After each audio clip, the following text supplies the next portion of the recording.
Imagine this.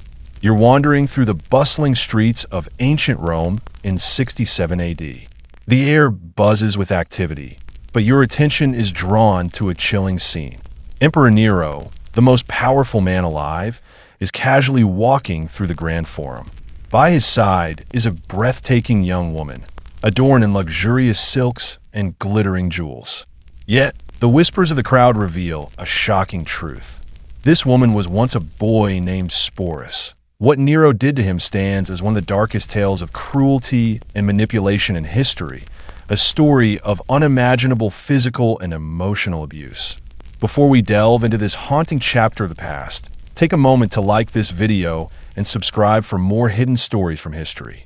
And don't forget to share where you're tuning in from in the comments below. It's amazing to think that we're connecting across the world, united by our curiosity about the secrets of history.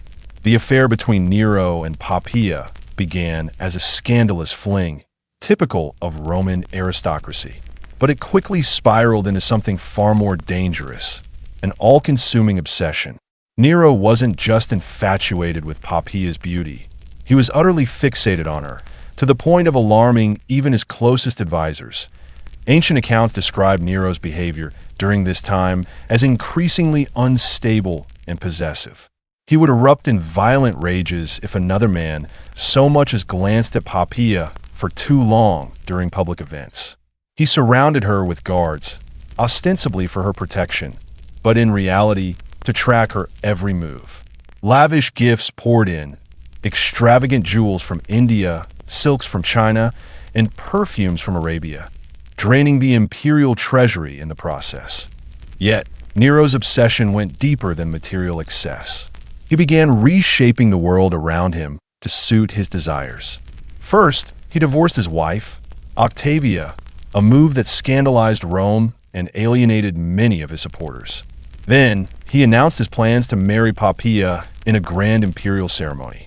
The wedding was an opulent affair, unmatched in extravagance, as Nero spared no expense to demonstrate his devotion. But even marriage couldn't satisfy Nero's need to possess Papia. He isolated her from her family and friends, filling her inner circle with people loyal only to him. He commissioned countless portraits and statues of her, some for public admiration, but many for his private chambers, so he could gaze at her image whenever they were apart. Nero often spent hours simply watching Papia go about her daily life, a chilling testament to his belief that she wasn't a partner, but an object existing solely for his pleasure. Papia, however, wasn't naive. She understood the dangerous balance of power in her relationship with Nero. Her beauty and his obsession granted her immense influence, which she used to advance her family's interests and build alliances to protect herself in case Nero's affection shifted. Yet, Papia's independence, her refusal to become entirely submissive, would ultimately be her undoing. Unlike others in Nero's court, who tread carefully around his volatile moods, Papia wasn't afraid to challenge him, even on matters of policy. Her sharp intellect and bold spirit made her both indispensable and dangerously vulnerable in Nero's increasingly unstable world. Papia's independence and sharp tongue, qualities that once captivated Nero, would ultimately seal her fate. She wasn't afraid to critique his decisions, mock his artistic ambitions, or call out his flaws. By 65 AD, tensions between them had reached a breaking point. The exact details of what happened that fateful day vary depending on the source, but the tragic outcome is undisputed. Point one version, shared by Tacitus, recounts how a seemingly routine domestic argument escalated into disaster. Papia, pregnant with their second child, reportedly criticized Nero's priorities, suggesting he cared more about his public performances than his role as a husband and father. Whether it was her words or Nero's increasingly unstable temperament, something caused him to snap. In a fit of uncontrollable rage, Nero struck Papia. Some accounts say it was a single violent blow to her abdomen. Others describe a sustained attack that left her bleeding and unconscious on the cold marble floor. The impact of the assault caused fatal injuries to both Papia and her unborn child. The aftermath was a moment of stark contrast. The emperor, ruler of millions and master of life and death, was reduced to a desperate, broken man.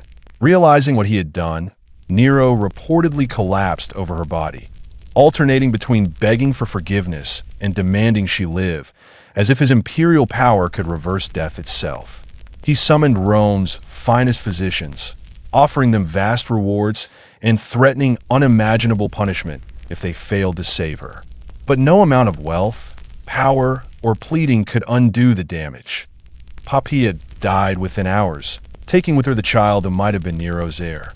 In that moment, the man who had everything lost the one thing he couldn't control, the woman he claimed to love.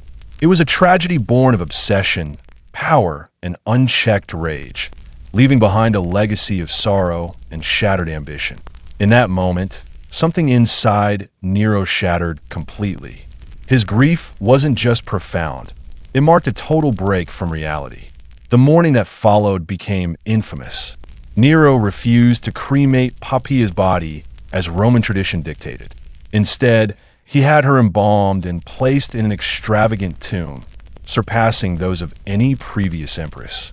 Declaring her a goddess, Nero established a cult in her honor and spent hours speaking to her corpse as if she were still alive. The imperial court became an even more perilous place. Courtiers were forced to indulge Nero's delusions, referring to Papia in the present tense and leaving her seat empty at banquets as though she might join them at any moment.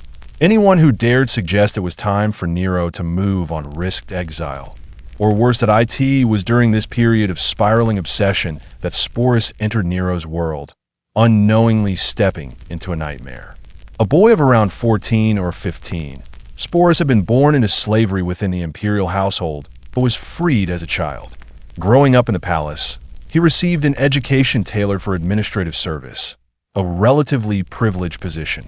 In fact, freedmen in imperial service often enjoyed better living conditions than many freeborn citizens of lower status. But Sporus's privilege would soon become a curse as he caught the eye of a grieving and unhinged emperor. Nero's obsession was about to take a horrifying new turn.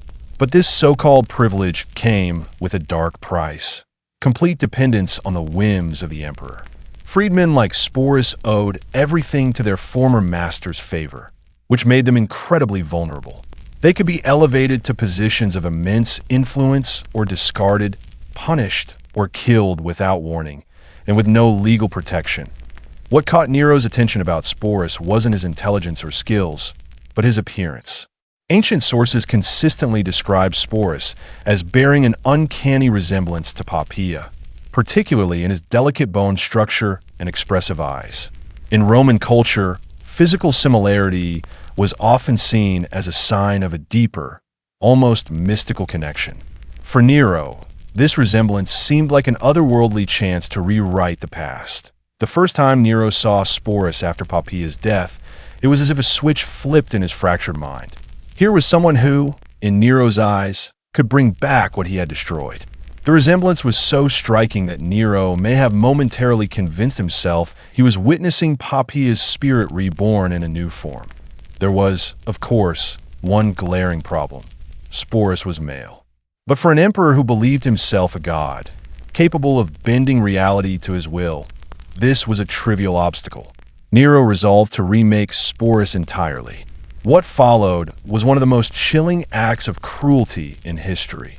Nero didn't merely command Sporus to adopt feminine clothing and mannerisms. He sought to make the transformation permanent.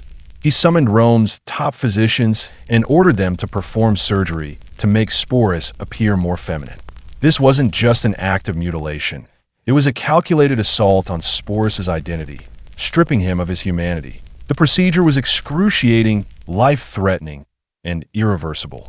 Many did not survive such surgeries, succumbing to infections or blood loss. For Sporus, survival came at a heavy cost. Physically altered, he could never father children, form traditional relationships, or be recognized as fully male in Roman society. His very existence was reshaped to serve Nero's twisted fantasy, a living symbol of the emperor's grief and obsession. The surgery took place within the imperial palace, in chambers specifically prepared for the grim task. Ancient surgical techniques were crude, relying on rudimentary tools and basic anesthetics. The procedure was excruciating, lasting for hours, with a high likelihood of death from blood loss or infection. Sporus would have been restrained by guards, his cries echoing through the halls, yet ignored by all. The pain and trauma he endured were unimaginable, and recovery stretched over weeks, perhaps months. Once Sporus had healed, Nero made an announcement that stunned even the most cynical members of Roman high society. He intended to marry the young man in a grand imperial wedding. The event would be extravagant, consuming immense resources.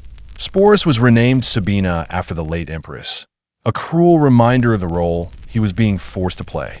He was moved to lavish quarters, where he was prepared for his new life. Imperial seamstresses worked tirelessly to craft an extensive wardrobe, designing gowns that would flatter Sporus's altered physique while masking any remaining signs of masculinity. These garments were more than clothing. They were instruments of transformation, tools to erase the boy he once was. Jewelers created intricate ornaments for him, many adorned with gems that had belonged to Papia herself. These pieces served as physical links to the woman he was meant to replace, symbols of Nero's obsession. Makeup artists trained Sporus in techniques to feminize his features. They taught him how to line his eyes with kohl to make them appear larger, how to rouge his cheeks for a healthy glow, and how to use powders to soften his facial structure. These lessons weren't just about appearance. They were part of a systematic erasure of his original identity. Even his hair became a focus of transformation. Hairdressers styled it in the elaborate patterns favored by Roman aristocratic women, curling and arranging it with intricate precision, often adorning it with costly ornaments. Every step of this process was designed to reshape Sporus into a living replica of Papia, forcing him to embody the emperor's distorted vision of love, loss, and control.